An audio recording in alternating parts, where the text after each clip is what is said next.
Africa মহাদেশের ভাগ্য পরিবর্তনে হাত দিয়েছে চীন। এবছর থেকে মহাদেশটির ৫৩টি দেশের পণ্যে শুল্ক সুবিধা দেওয়ার ঘোষণা দিয়েছে বেইজিং। পশ্চিমা বিশ্বের ঋণ জালের অভিযোগ ছাপিয়ে চীন এখন আফ্রিকার সবচেয়ে বড় বাণিজ্যিক ও উন্নয়নের অংশীদার।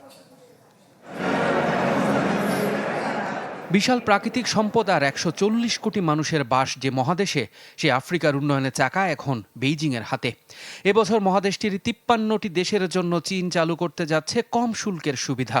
এটি কেবল কোনো আর্থিক নীতি নয়, বরং দীর্ঘ ১৬ বছর ধরে আফ্রিকার বৃহত্তম বাণিজ্যিক অংশীদার হিসেবে চীনের একটি কৌশল। ২০০০ থেকে ২০১৯ টানা ১৯ বছর চীন এই মহাদেশে $১৫২ বিলিয়ন বেশি ঋণ দিয়েছে। এই বিশাল অঙ্কের অর্থ দিয়ে হয়েছে ১০,০০০ কিলোমিটারের বেশি রেলপথ এবং ১,০০,০০০ কিলোমিটার সড়ক, ১,০০০ সেতু আর ১০০টি সমুদ্র বন্দরের পাশাপাশি অসংখ্য স্কুল ও হাসপাতাল বদলে দিয়েছে আফ্রিকার সাধারণ মানুষের জীবনযাত্রা।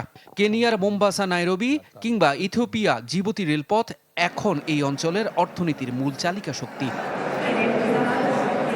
এই উন্নয়ন নিয়ে রয়েছে বিতর্ক। পশ্চিমারা একে ঋণ জালের কূটনীতি হিসেবে অভিহিত করে দাবি করেছে চীন কৌশলে দরিদ্র দেশগুলোকে ঋণের চাপে ফেলছে। অবশ্য জন হপকিন্স বিশ্ববিদ্যালয়ের গবেষকরা ঋণের নথি বিশ্লেষণ করে জানান, আফ্রিকার সম্পদ বাজেয়াপ্ত করার কোনো সুনির্দিষ্ট প্রমাণ পাওয়া যায়নি।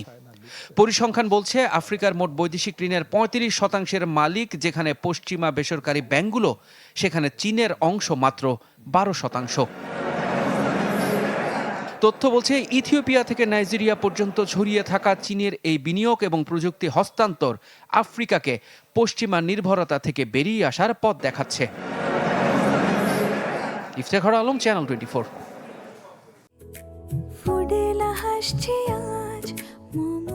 ফুডেলা একটি নাবিল পণ্য।